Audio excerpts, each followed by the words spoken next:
Everybody was nearly had a sense of an impending explosion coming. You were just waiting for it to kick off.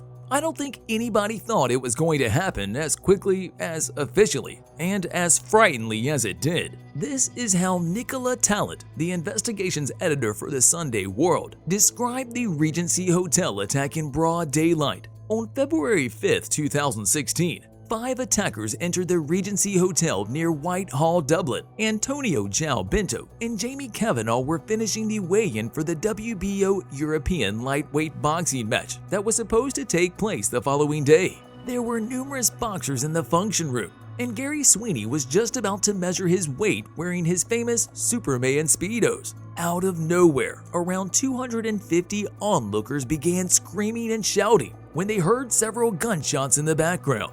David Byrne, a very close associate of the Kinahans, was killed during the shootout. 2 other men between the ages of 20 and 30 were wounded in the incident and had to be hospitalized immediately after.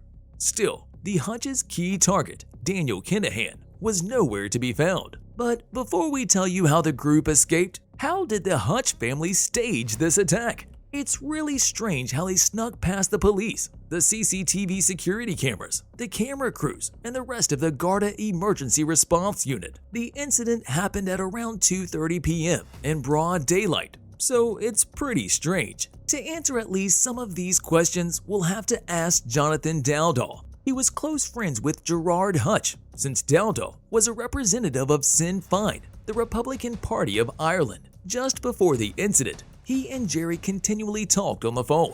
Hutch would call Dowdall's home 2 or 3 times per day. They only talked about 2 things: the fundraisers, the newspapers. Dowdall made it clear that he and Jerry Hutch never talked about the Regency.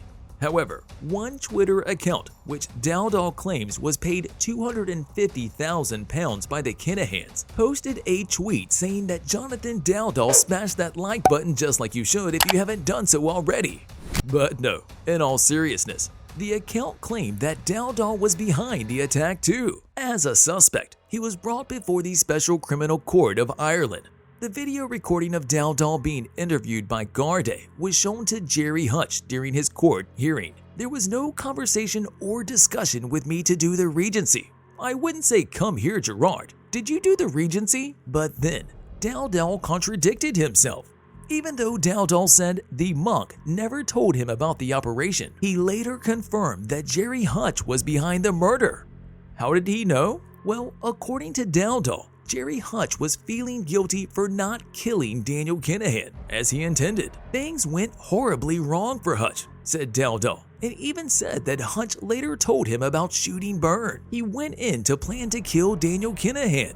He missed Daniel Kinahan and he killed another person, said Dowdall. Dowdall chose his words very carefully when referring to the Kinahan cartel, knowing that they were powerful enough to dispose of him. After all, if he is convicted of being behind the murder of David Byrne, his brother Liam Byrne, a senior member and associate of the Kinahan cartel, would come looking for him. Needless to say, Jonathan Dowdall was worried and frustrated. However, that doesn't negate the fact that the escape van the 5 attackers used was registered in his name. The van was seen parked in the parking lot at Buckingham Village, which we now know is where the 5 attackers met up. Additionally, Dowdall was asked to book a hotel room in his name.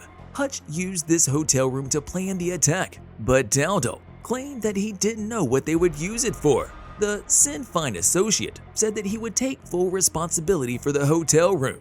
However, he was adamant about not being involved in the attack. In fact, he stressed that Jerry wasn't stupid enough to inform him about his criminal plans. Still, this was only a few days before the brutally planned murder of Daniel Kinahan. We can't forget that this murder was being planned for about a year, ever since the murder of Gary Hutch, the nephew of Gerard the Monk Hutch, on September 25, 2015. In the beginning, Gary Hutch and Daniel Kinahan were close associates, but Daniel wanted Gary dead because he was an alleged informant to the government. The Hutches pleaded with the Kinahans. Jerry Hutch, the leader of the Hutch faction, bargained with the Kinahans. He offered the Kinahans to kill one of his close associates. Then, Gary Hutch's younger brother, Patrick Hutch, was voluntarily shot in the leg.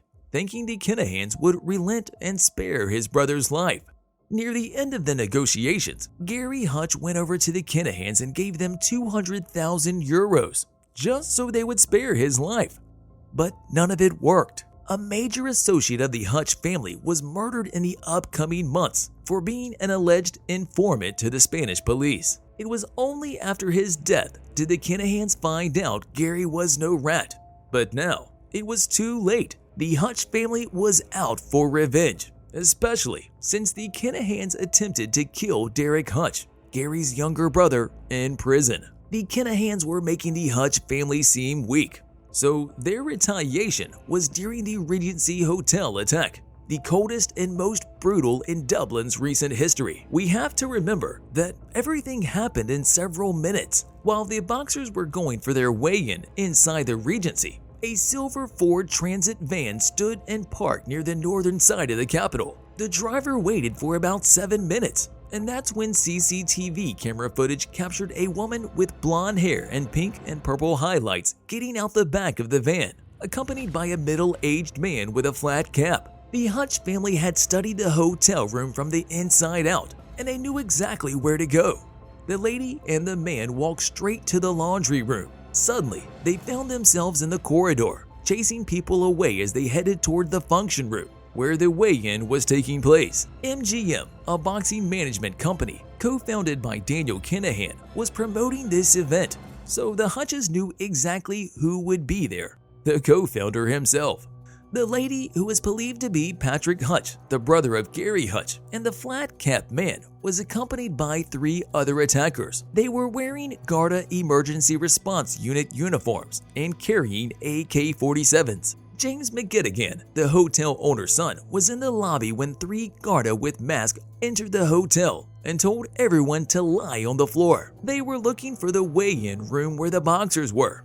Reacting quickly, McGettigan managed to call the actual guard inside the hotel room. As they began shooting, people started screaming and falling to their knees, while others were running outside. The boxers all ran away and made it safely out of the hotel, along with Daniel Kinahan. The Hutches were only able to kill David Byrne. Mel Crystal, the former president of the Boxing Union of Ireland, said that he headed for the exit, but he saw the man in the dress carrying a handgun close to his stomach. Outside, while innocent attendees were trying to calm themselves and their children, Crystal heard another 5 gunshots inside the hotel. After the shooting stopped, Crystal went inside to gather his belongings. He saw that 2 people were wounded, and the body of David Byrne was slumped on the ground with a giant hole in his head. As the police force entered the hotel, the Ford Transit van was gone, and so were the attackers. Later, they found the same van burned to a crisp. A few months after the attack, Patrick Hutch was charged with the murder. However, before he could attend the trial at the criminal courts of justice, the whole thing collapsed after the death of Detective Superintendent Colm Fox. The investigation was ongoing, and in 2021, Gary Hutch was arrested in Spain. The trial was held during March/April of 2023, and he was found not guilty of the murder of David Byrne. 2 other men, Paul Murphy and Jason Bonney, were the ones who facilitated the murder of the Kinahan gang member, although we don't know if the trial was really fair, since in a bugged conversation with Jonathan Dowdall, Gary Hutch said that the 3 yokes that were used was the best move you did. The yokes obviously refer to the guns. Also, Hutch admitted won't show a "we can" and go looking for peace. Do you still think the trial was fair? Bye for now.